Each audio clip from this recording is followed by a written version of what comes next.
Hi there, I'm Trichologist at Absolique Hair Health Clinic. We're going to give you some tips today on the cost of eating better. So if you've been following our last videos and articles, there's been a common theme of food. So I'm teaching people, how to eat for healthy hair growth, skin, nails, but we want overall health to have healthy hair. So food does become a big part of it.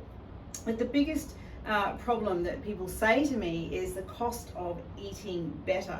So it doesn't have to be as expensive as you think. So we're going to give you some tips today. I practice food combining. I practice food for ferritin. I practice the out of absorption. I do enjoy cooking and preparing food, but we're going to give you some cooked things and also some raw things later on in the recipes.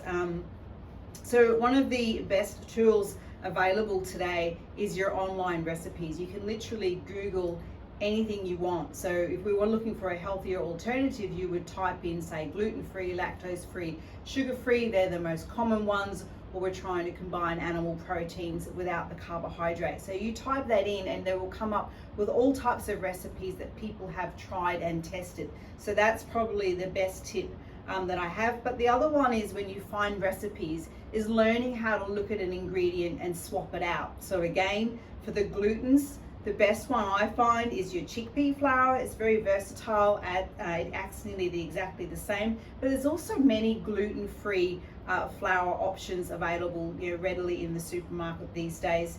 Dairy, we're looking for not just the lactose and the casein.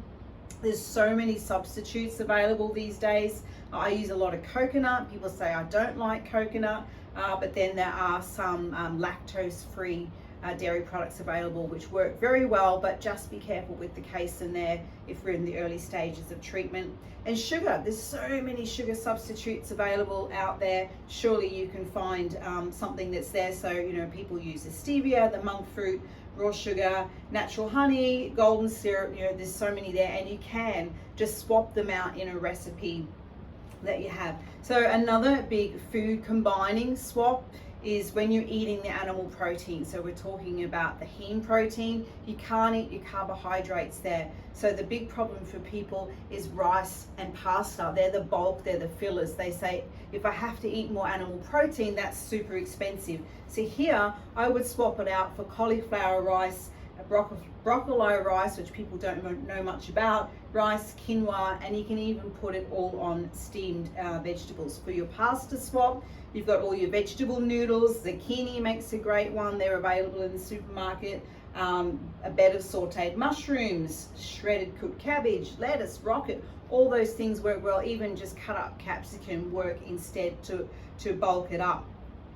But then the rice and the pasta, people say, I just can't fill up without that carbohydrate. So you can add fillers like chickpeas, like your dried beans, your lentils, your pulses and things like that. You can buy them in large packets, pre-cook them, freeze them, you can grind them down or use them whole. If you combine that with your hormone-free animal proteins, your chickens, your lamb, your beef, your eggs and your fish, you can bulk up any meal, and that one is super cost effective.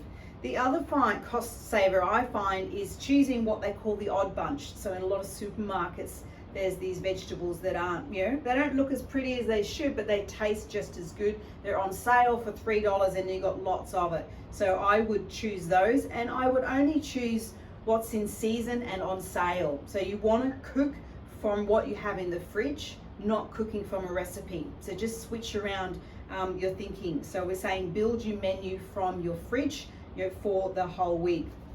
And a tip here when we say about cauliflower rice and broccoli rice, use the stem, use the stalk, all those leaves. People throw them away. You can actually blend them right down and they just disappear into the meal.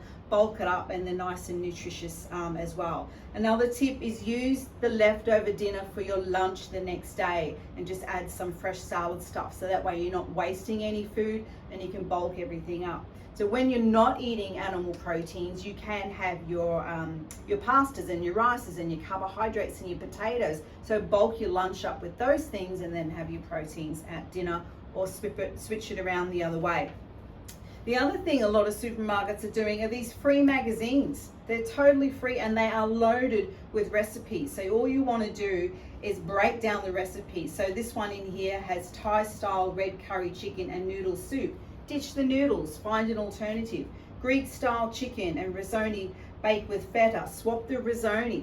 Ditch the feta, go to use a nutritional yeast or something like that. So I'm going to write all these tips down, give you the recipe links and my alternatives. Just think, the cost of eating better is not that hard when you just try. Now I'm here to help people with hair loss, hair thinning and scalp conditions. Food is a part of that and I help with that too. So if you want my help, email me info@absolique.com.au.